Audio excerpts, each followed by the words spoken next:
kurog-kurog. Grabing kurog-kurog. Tuwa na akong kauban ni sirit na. Sirit na. Sabi ni bangking akong kauban ah. Ni bangking akong kauban. Bangking.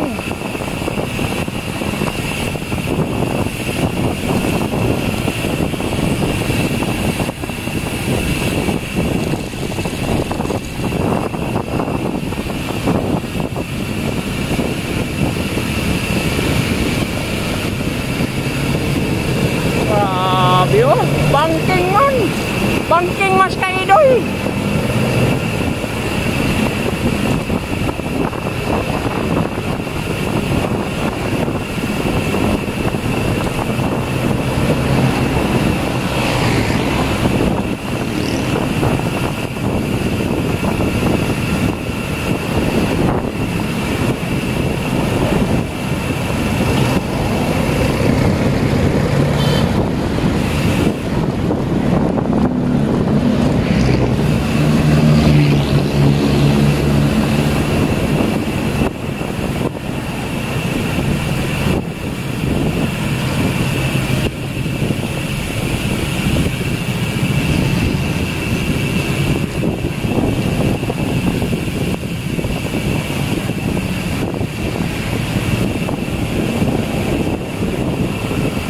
Bangking kayo na inipasok siyang sasakyan.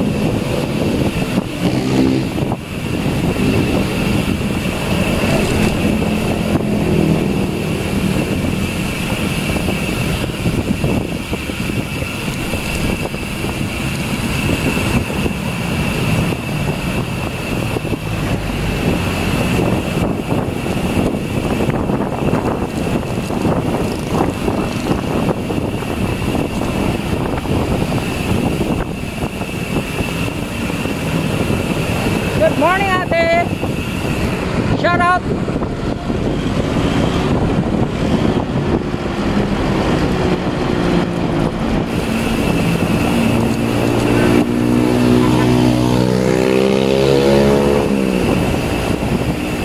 Grabe, puro bahada na.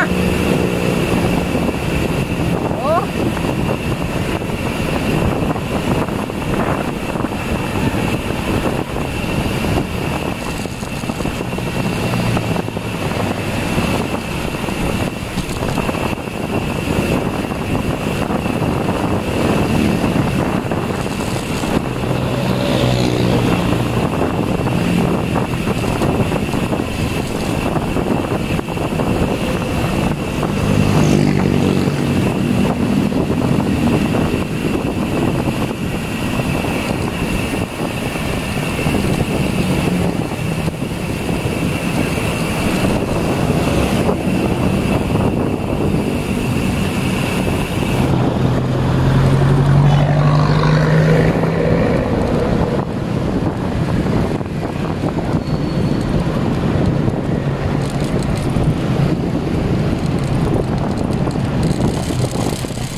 Ito ang pinakamagandang experience ko ng bike.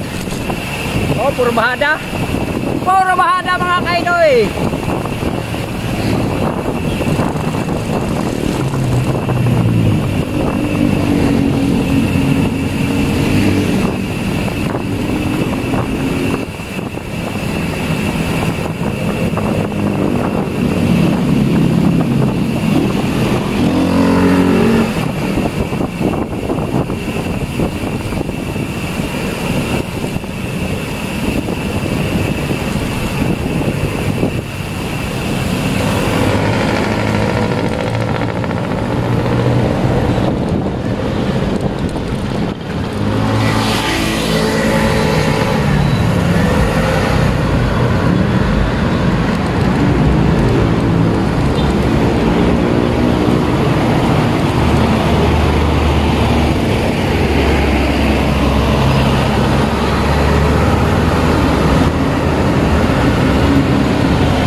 palusong. Wala na daw to, pero diretso-diretso sabi ni Leopold, diretso-diretso na daw to. Wala na akyatan na, may mga building na pala dyan sa unahan, oh. Makati na yan.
Pasig na tayo mga kaidoy.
kaidoy.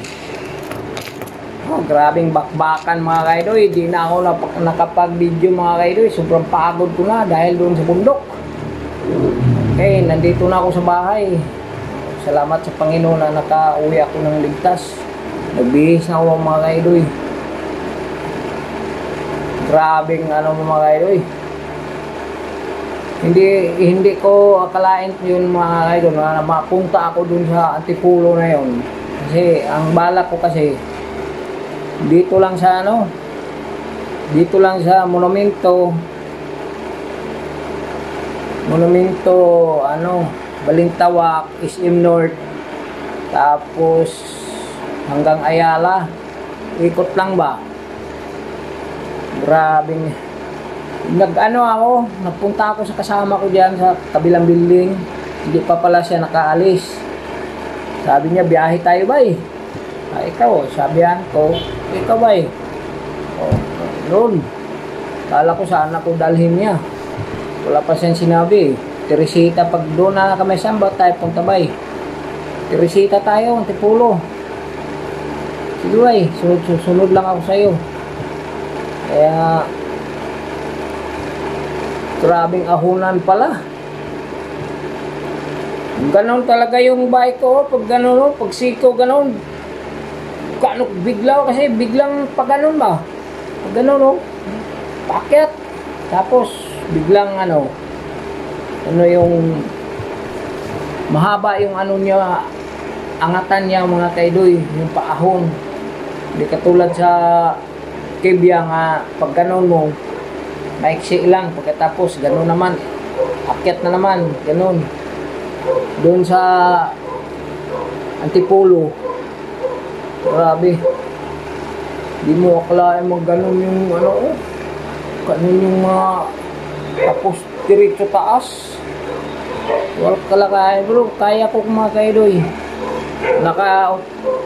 Hinto lang ako ng isang bisis hindi ko binigla kasi doon bundok na yun medyo na yung ko naramdaman ko naman na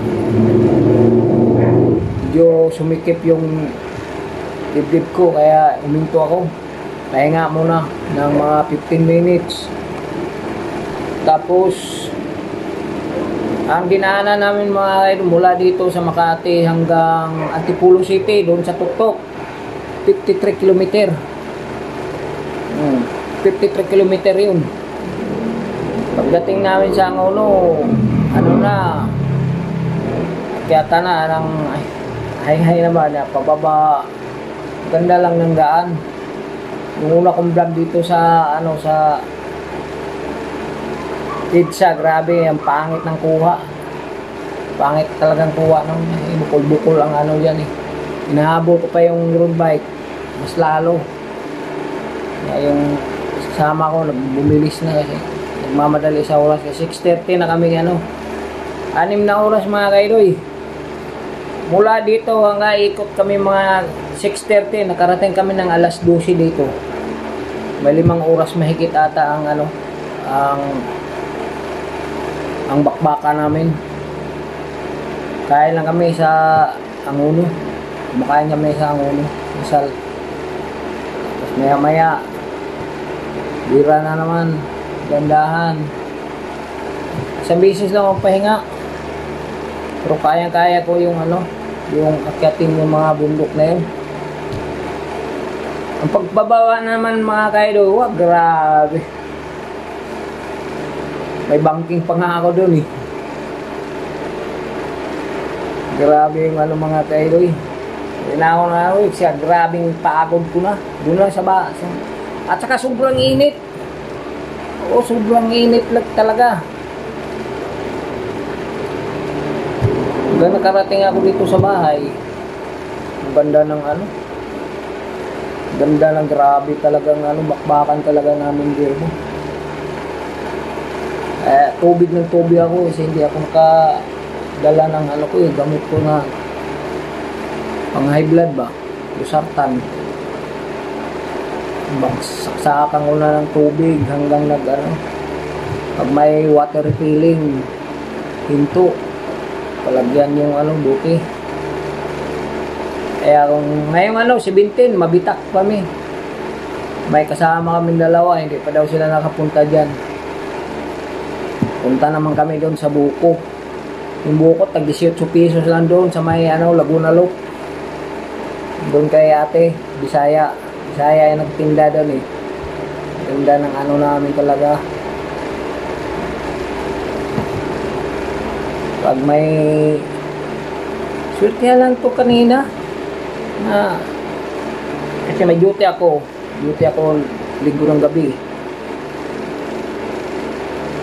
kaya wala akong duty pang umaga. Ang ganda ng ganda ng rides namin, ganda ng napakaganda ng daan doon, napaka malinis, parang ba, Silang Cavite o yung galing ka sa Tagaytay, pababa ka, pagdating mo sa Bacoor, wala na. Na yung dyan, Silang Cavite talaga yung plain yung muntik pa ako nakabangga ng mag-ina kasi ang ginawa ng mag-ina dito sa tumingin sa kanan niya, paakyat, bilis ko ng bilis ko paakyat kasi paakyat tumingin siya sa kanan, hindi siya tumingin sa kaliwa. Paglingon niya sa kaliwa, ako na yung bike ko mga kaidoy, nagganon ganon, talsik yung tubig ko talsik yung lagay ng tubig. Kabing kaba ko talaga. Problema sana yun kung nabangga ko yung mag-ina. Bata, mga 3 years old na ata yung bata, babae. Sabi na pa na mag-ina, sorry na. Sabi ko, sa sunod, i-secure mo yung mo. Secure mo yung, kasi off-cam ako. Nung nangyari yun, hindi ko na yun. Kasi bago lang ako nun pinatay ko. Kasi ang kasunod ko nun, doon na si Babaw. Mag-open cam ka ako. Yun pa nangyari. Kanon talaga yung bike ko. Grabing kaba ko. Akala ko na nakadisgrasya na Dito siya sa gilid. Kasi may motor dito. Dito siya nakatayo. Ganun. Ito ang akyat. Ganun siya akyat. Dito ang motor. Dito siya sa harap. Harap ng motor. Paglingon niya, dito sa kanan, doon sa kanan, hindi siya lumingon sa kaliwa. Pagkaliwa niya, bigla siyang gano'n, buti na yung tao na ito, gano'n na lang, gano'n gano'n yung bike ko ito ang tao. Grabing experience yun, mga kaidoy. Okay, hanggang dito na lang mga kaidoy. At saka panoorin nyo ng yung mga vlog ko mga kaidoy. Salamat sa inyo lahat. Salit viewers, OFW, at lahat mga viewers ni Kaidoy, lalo na sa team namin, Team Repsol, lalo Bus Pinoy Biker Etale, Ma'am Kamahalin, Sir Jonathan Secondes, at sa lahat ng mga officers and member ng Team Repsol, Team Japmac, and Team Aspo. Yan, sa lahat ng mga officer niyan at members, lalo ng mga admin, shout out and God bless you always sa inyong lahat. At sana pagpalain tayo lagi ng Panginoon sa araw-araw ating pamumuhay. Okay, hanggang dito na lang. Bye-bye. Love you all. God bless. Yahoo!